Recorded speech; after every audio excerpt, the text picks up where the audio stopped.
Министерството за одбрана издава некредибилни НАТО безбедносни сертификати кои Алијансата не ги одобрува, а ветингот се користи за пресметка со неистомислениците, обвинува ВМРО-ДПМН. Според опозицијата, доказ за тоа е случајот со двајцата кандидати за македонски представници во Северноатланската алијанса, кои не добија потврда од Брисел.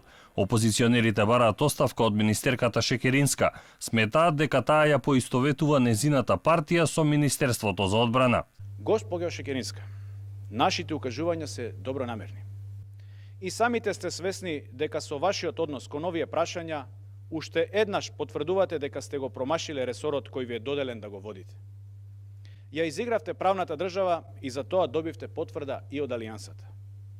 За ваше добро и добро на татковината Македонија, одважете се и понесете одговорност.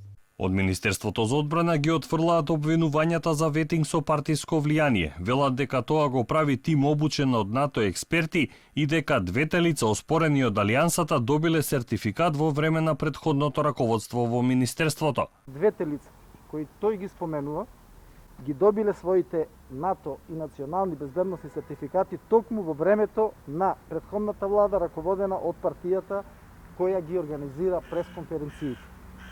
Добиле сертификати од нив во нивно време.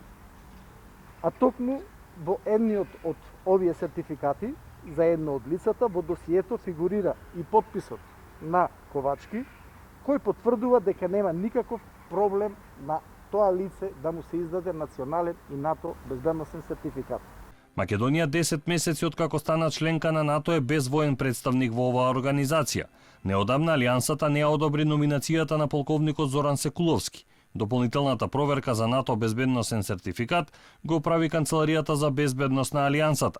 Сите земји членки мора да потврдат дека одреден функционер немал контакти со држави и поединци кои го сметаат НАТО за свој противник и дека не бил инволвиран во висока корупција.